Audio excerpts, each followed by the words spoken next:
ووجدك عائلا فأغنى صدق الله مولانا العظيم। সকল প্রশংসা আল্লাহ পাক রব্বুল আলামিনের জন্য জ্ঞাপন করছি, যিনি আমাদেরকে আপনাদেরকে আমাদের সবাইকে আল্লাহ পাক রব্বুল আলামিন আমাদেরকে মসজিদে আসার এশার নামাজ জামাতের সাথে পড়া তৌফিক দান করেছেন এবং এশার নামাজ জামাতের সাথে পড়ার পর আল্লাহ পাক রব্বুল আলামিন আমাদেরকে মসজিদে বসে নবীজির সিরাত মাহফিল জীবন বৃত্তান্ত আমাদেরকে শোনার এবং বসার তৌফিক দান করেছেন। আমরা নবী করিম সাল্লাল্লাহু আলাইহি ওয়াসাল্লামের এই ধারাবাহিক জীবন বৃত্তান্ত হযরত খাদিজা রাদিয়াল্লাহু তাআলা আনহা নাফিসাকে তার বৃত্তান্ত খুলে বলার পর্যন্ত আমরা পৌঁছেছি যে নাফিসার মাধ্যমে তিনি নবীজিকে বিবাহের সিদ্ধান্ত নিয়েছেন এবং নাফিসার মাধ্যমে তিনি পয়গাম দিবেন নবীজির কাছে, মুহাম্মদের কাছে পয়গাম পাঠাবেন। এই পর্যন্ত আমরা এসেছি আলহামদুলিল্লাহ। তো কিভাবে তিনি পয়গাম পাঠাবেন, নাফিসার সাথে কিভাবে তিনি খুলে বলবেন, আমরা সেই এখান থেকে আলোচনা করব। তো নাফিসা হচ্ছেন খাদিজা রাদিয়াল্লাহু তাআলা আনহার খুবই আপন বান্ধবী, সখী, একদম কাছের সখী নাফিসা। খাদিজা যখন সব মিলে গেল, তার স্বপ্নের সাথে নবীজি মুহাম্মদ নবী হবেন, মেঘ তাকে ছায়া দিচ্ছে এবং সেই ইহুদি পণ্ডিত খ্রিস্টান পণ্ডিতের যখন মতামত মিলে গেল যে তিনি একজন ভবিষ্যৎ নবী হবেন, তখন একদম 100% নিশ্চিত হয়ে গেলেন যে এই নবী, তাই তাকে বিবাহ করতেই হবে, তাকে হাতছাড়া করা যাবেই না।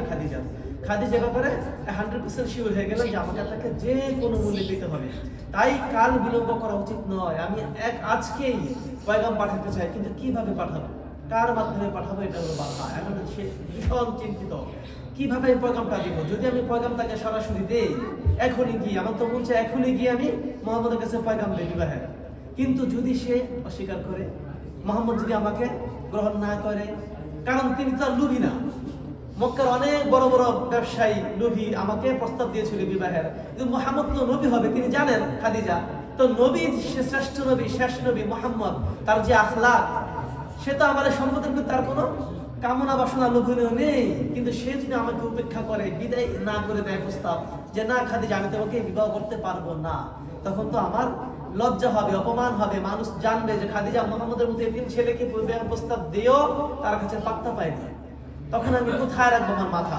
এই কথা ভেবে যে না আমি নিজে নিজে মুহাম্মদের কাছে যেতে পারি না প্রস্তাব নিয়ে, কি করা যায়, কার কাছে বলবো, কে আমানতদার, যদি আমি একজনের কাছে বললাম সে যদি আবার প্রকাশ করে দেয় বা উল্টা পাল্টা বলে, এরকম যদি হয়, তখন ভীষণ চিন্তা তখন তার মনে হলো তার বান্ধবী নাফিসার কথা। তো নাফিসাকে ডেকে পাঠালেন এবং খুব তিনি ভাবলেন যে নাফিসাই উত্তম এর জন্য ঘটিকা হিসেবে, নাফিসার মাধ্যমে আমি প্রস্তাব পাঠাতে পারি, যেই কথা সেই কাজ, যে ভাবনা সেই কাজ।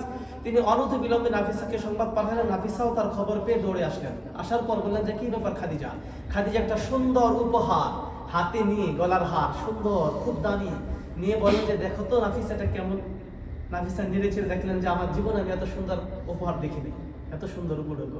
বললেন যে এটা ক্রয় করেছে, বলো তো সে কেমন হতে পারে, তার রুচিটা কেমন।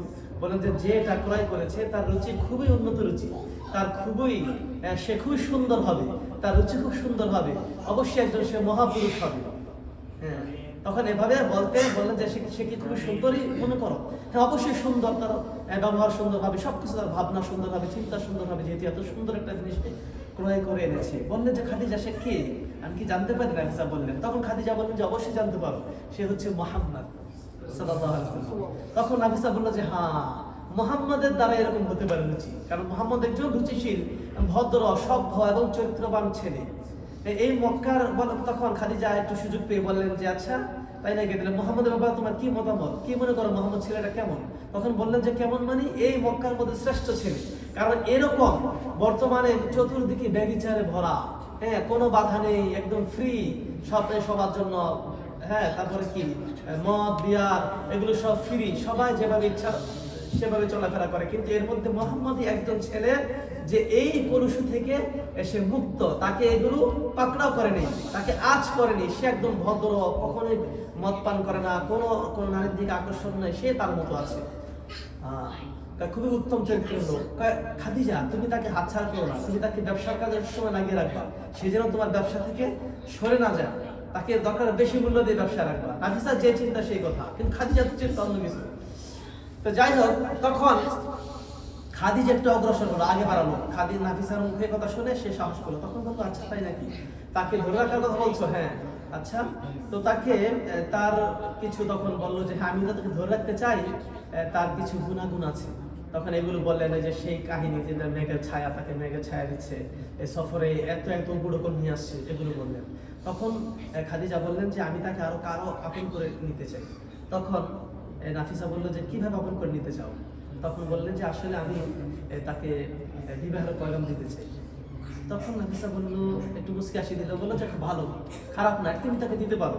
হ্যাঁ, তারপর তিনি ওই নবী হওয়ার কথা বললেন, যে সে ভবিষ্যতে নবী হবে। ওরাকে একজন নওফার মাচাতুদবে বলেছেন, হ্যাঁ সে নবী হওয়ার মতো একজন লোক মুহাম্মদ, অবশ্যই এটা বিশ্বাস করি। নাফিসার সাথে সাথে বিশ্বাস করেছে এবং বললেন যে ওকে খাদিজা দেরি করো না, তুমি তাকে বিবাহের প্রোগ্রাম দিতে পারো।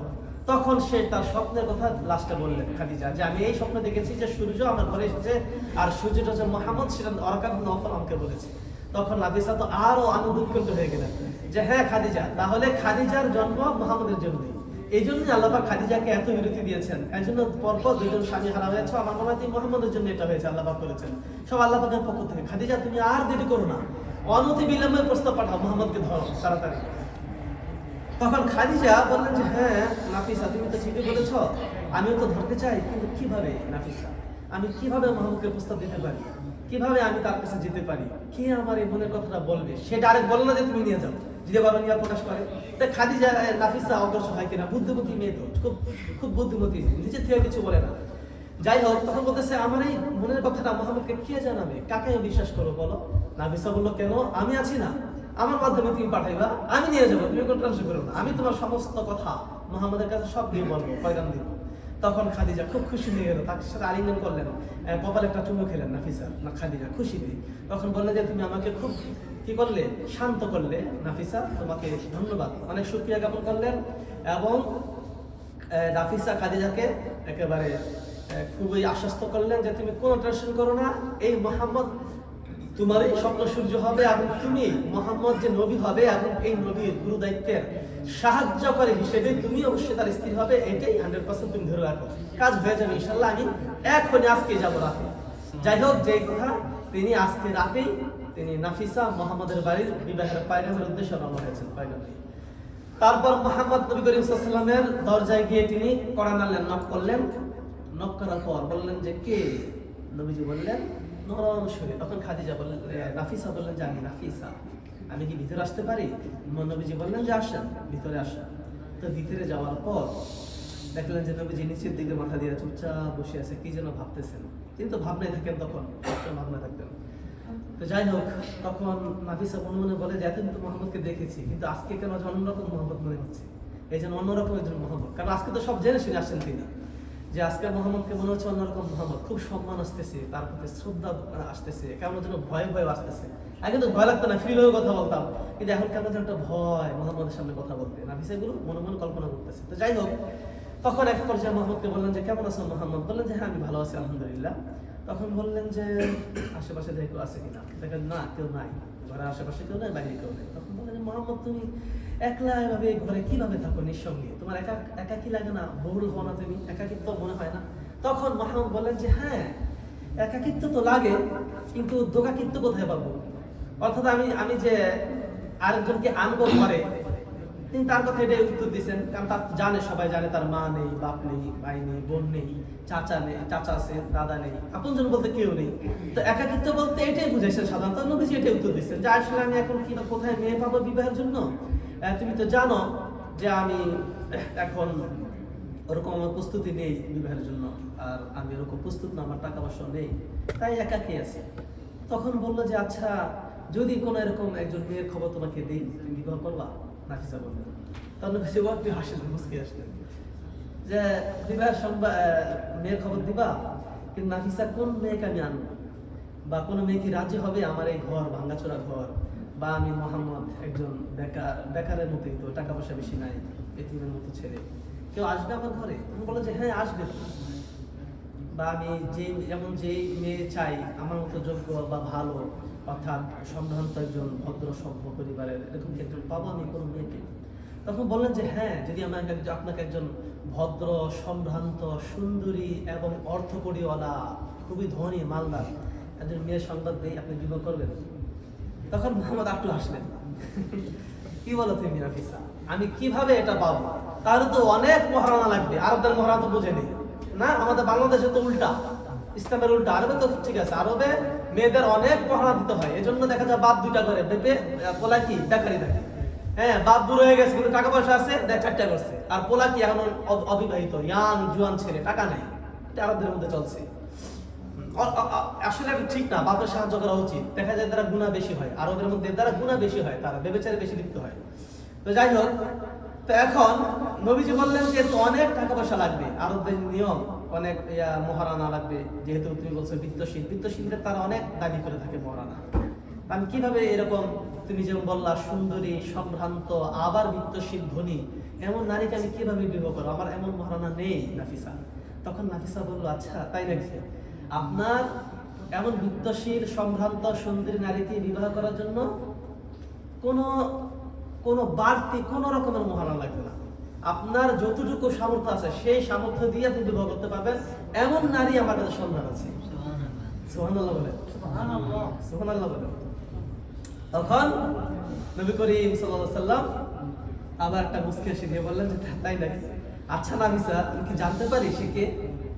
এখন তিনি বললেন যে নাফিসা কোনো উদ্দেশ্য নিয়েই আসছেন এবং তিনি একেবারে পারফেক্ট কোমর বেঁধেই আসছেন, তার কাছে না মেয়ে আছে এটাই বুঝছেন নবীজি, যে পাকাপোক্ত হয়ে আসছেন। তখন তিনি হাসি দিয়ে বললেন যে আমি কি জানতে পারি মেয়েটিকে? তখন তার জানার আগ্রহ আছে। তখন নাফিসা বললেন যে অবশ্যই আপনি জানতে পারেন মেয়েটিকে কে নাফিসা। তখন তিনি বললেন যে তিনি হচ্ছে খাদিজা। সুবহানাল্লাহ, খাদিজা বিনতে খুয়াইলিদ। আর স্পষ্ট করে বললেন যে কোন খাদিজা? এটা হচ্ছে খাদিজা বিনতে খুয়াইলিদ, খুয়াইলিদের কন্যা, মক্কার শ্রেষ্ঠ বিজনেসম্যান, মক্কার শ্রেষ্ঠ ধনী, শ্রেষ্ঠ সম্ভ্রান্ত, শ্রেষ্ঠ নারী, শ্রেষ্ঠ সুন্দরী খাদিজা বিনতে খুয়াইলিদ। নবীজি তখন মাথা উঠেছে, তখন কিন্তু নিচে ছিল মাথাটা, এভাবে কথা বলছেন, মাথা উঠান না, এই নাম শুনে নাফিসার দিকে তাকাইছেন। তখন খাদিজা বিনতে খুয়াইলিদ, এটাও কি সম্ভব? তুমি কি সত্য বলছো? খাদিজা কি রাজি হবে? খাদিজা কি আমার প্রস্তাবে রাজি হবে? আমারকে তিনি পছন্দ করবেন? এটা কি করে সম্ভব? তিনি তো জানেন না কি ঘটনা।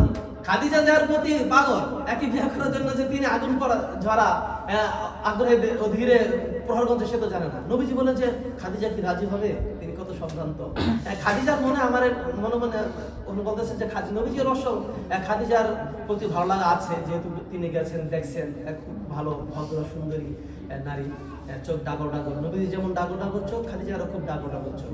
তো যাই হোক, ভালো নারী। তো মোহাম্মদ নবীজি বললেন যে কিন্তু খাদিজা তো ওকে ঠিক আছে, কিন্তু আমার পক্ষ থেকে কোনো সমস্যা নেই, কিন্তু খাদিজা কি রাজি হবে কিনা এটা তিনি নাফিসাকে বললেন। তো বলার পর তখন নাফিসা সুযোগ পেয়ে গেল এবং তিনি আত্মর হয়ে গেলেন, জানেন মোহাম্মদ রাজি হয়ে গেছে। মানে খাদিজা মানে নাফিসা মানে বলতে পারতেছে না, আরে হ্যাঁ রাজি তো, এটা বলতে পারতেছে না, কিন্তু আটকে রাখছে, কখন অবশ্যই বেড়ে যায়। তিনি নিজেকে মানে কন্ট্রোল ভাব ধরে রাখছে আর কি। ওই যে ভাব ধরানোর সময় ভাবলে আছে।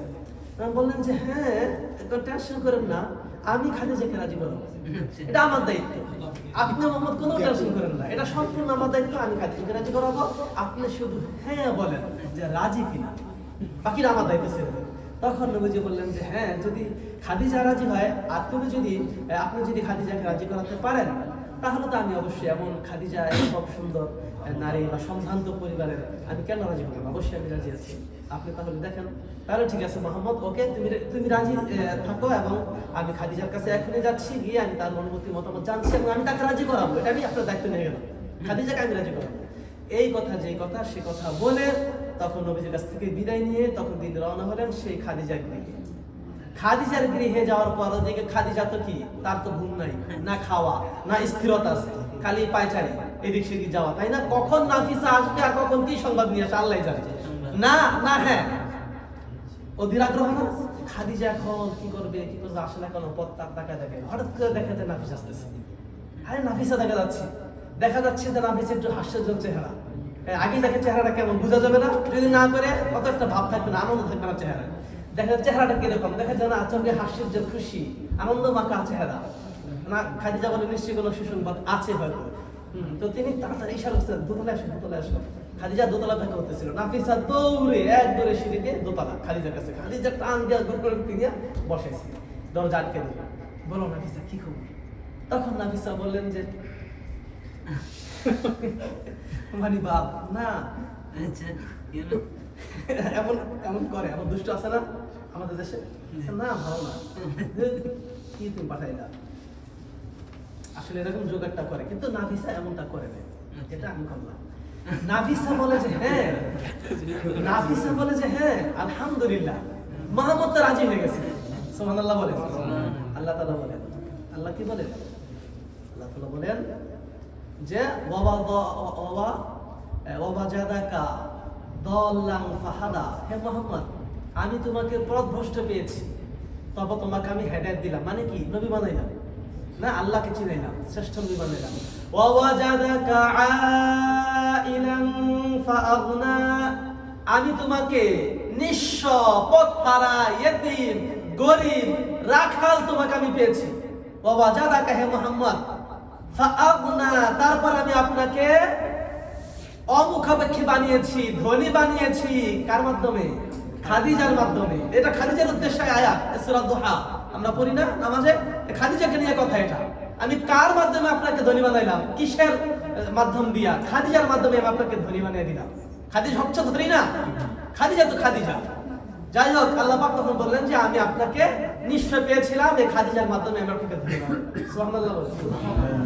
তো যেই তখন বললেন খাদিজা আলহামদুলিল্লাহ বললেন, শুকরিয়া জানান আল্লাহ পাক রব্বুল আলামিন। তিনি খুবই খুশি হলেন। অতঃপর আরেকটা মূল্যবান চেন আলমারি থেকে এনে সেই নাফিসাকে তিনি গিফট প্রদান করলেন যে আরেকটা চেন নাও তুমি। সুবহানাল্লাহ বলেন। এত খুশি খাদিজা। তো যাই হোক, নাফিসা দুটা চেন পেলেন, তিনি খুশি হলেন। খুশি হওয়ার পর তখন বুদ্ধিমতী সেই খাদিজা রাদিয়াল্লাহু তাআলা আনহা তিনি একটা বুদ্ধির কাজ করলেন। ওকে, এটা তো ফাইনাল হয়ে গেছে, মুহাম্মদ রাজি, হ্যাঁ আমিও রাজি। তো খাদিজা বললেন যে তুমি এবার মুহাম্মদের কাছে আমার পয়গামটা দিয়ে দাও, কারণ সে তো জানে না যে আমি রাজি, তার কাছে পৌঁছে দাও যে আমি রাজি। বাস দ্রুত গিয়ে মুহাম্মদকে জানিয়ে দিলেন যে খাদিজা রাজি, মুহাম্মদ আমি তাকে রাজি করে ফেলেছি, একদম সে আরো খুশিতে বেশিতে রাজি তোমার কথা শুনে। তখন নবীজি আলহামদুলিল্লাহ বললেন দুজন রাজি, এবার কাজের ব্যবস্থা করতে হবে। এখন কাজের ব্যবস্থা কিভাবে করবেন দেখেন, খাদিজার ওপিনিয়নটা দেখেন, তাদের যে সামনে অগ্রসরটা দেখেন, কত বুদ্ধিমতী মহিলা। তিনি বিবাহ করবেন অবশ্যই একজন নিজে নিজে করবেন না, বিবাহের ব্যাপার তো যদি নিজে নিজে পারেন তারই ক্ষমতা আছে, কিন্তু তিনি জানেন যে একজন অভিভাবকের মাধ্যমে আমি বিবাহ কাজটা সম্পন্ন করবো, যাতে করে কোনো কিছু উল্টা উল্টা বলার সুযোগ না পায়। তাই তিনি তার চাচাকে স্মরণ করলেন। চাচাকে খাদিজা, খাদিজা তার চাচাকে নওফেল চাচা ভাই না, নওফেল চাচা, ওয়ারাকা ইবনে নওফেল, নওফেলের ছেলে ওয়ারাকা। তাহলে নওফেলের ছেলে যদি ওয়ারাকা হয় তো ওয়ারাকা হলো চাচাতো ভাই, আর নওফেল চাচা। সেই চাচাকে তিনি স্মরণ করলেন, বললেন যে চাচা যান কি আমি আপনার সাথে কিছু কথা বলতে চাই। বলো খাদিজা, মা আসো আসো আসো মা, বলো কি বলবো বলো। খুব ভালো ছিলেন, মানুষ ছিলেন। তখন খাদিজা বললেন যে চাচা, তিনি তিনটা প্রশ্ন করছেন, ঠিক সেই নাফিসার মতো, তার থেকে নিজের থেকে কিছু বলেন না, তিনি চাচার মুখ দিয়ে কথায় বের করবেন, পরিস্থিতি এরকম তিনি তুলে ধরবেন। তিনি বললেন যে চাচা যান, এই যে বর্তমান আমার যে ডিসিশন, আমি যে উপরে আছি যে আমি কোনোদিন আর বিবাহ করবো না, এটা তিনি প্রতিজ্ঞা করেছিলেন যে আমি জীবনে আর কোনো বিবাহ করবো না। যখন দুইটা স্বামী পরপর মারা গেল, এক নম্বর স্বামী কি আদিক ইবনে আবিদ না, দুই নম্বর স্বামী নাব্বাস ইবনে জারারা। যখন দুইটা স্বামী মারা গেল তখন তিনি বললেন যে চাচা যান, আমি প্রতিজ্ঞা করেছিলাম যে আমি কোনোদিন বিবাহ করবো না, আপনি এই ডিসিশনের উপর কি মতামত পোষণ করেন, আপনার কি মতামত, আমি যে ডিসিশন নিয়েছি ঠিক আছে কিনা, আপনি কি বলেন? তখন বললেন যে মা কি বলবো তোমাকে, তোমার আব্বা নেই, হ্যাঁ তো এখন দুঃখের সাথে বলতে হয় আসলে এটা তো একটা মেয়ের জীবন হতে পারে না, আর তুমি তো কোনো সাধারণ মেয়ে নও, তুমি একজন সম্ভ্রান্ত মেয়ে, ধনী মেয়ে, ব্যবসায়ী মেয়ে, গুণী জ্ঞানী মেয়ে, সুন্দরী মেয়ে, এখনো তুমি যুবতী, জোয়ান আছে, তোমার বয়স এখনো শেষ হয়নি, মাত্র 40-এর কাছাকাছি, 40-এ পদার্পণ করেছো, এখনো তুমি জোয়ান আলহামদুলিল্লাহ। আর আরবীয় তো আরবীয় খাবার দাবার না, এরা তো উঁচা লম্বা হয়, খুব ইয়া হয়, রুটি গোস্ত খায়, ফল ফ্রুট খায়। তো যাই হোক, বললেন যে এখনো তোমার বিবাহ পর্যায়ে যায়নি, তারপরে তুমি দুঃখী কি করবা, দুঃখী এটা করছো, আসলে এটা তো ঠিক না, অবশ্যই তোমার বিবাহ করলেই তো ভালো হয়, একটা বিবাহ জীবনে মেয়ের জন্য সবচেয়ে সুন্দর জীবন। এখন কি পাইলেন? চাচার সম্মতি পেলেন না, তাহলে বিবাহ করার জন্য সম্মতি পেলেন। তাহলে এই যে তিনি যেটার উপর অটল আছেন বিবাহ না করা, এটা রাইট, এটা চাচা নিজে বললেন। তাহলে একটা শেষ হলো। দ্বিতীয় প্রশ্ন, আচ্ছা চাচা যান, এখন তাহলে যদি আমি আমার এই ওয়াদার উপর যে বিবাহ করা ঠিক না, এটার উপর যে আমি অটল আছি, এটাকে আপনি বললেন যে এটা ঠিক না, তাহলে এটা যদি আমি চেঞ্জ করে এখন খাদিজা যদি বিবাহ করতে যায় বা করতে চায়, আপনার কি মতামত? আপনার কি মতামত বলেন? তখন চাচা বললেন, আরে তাই নাকি মা, বলো কি?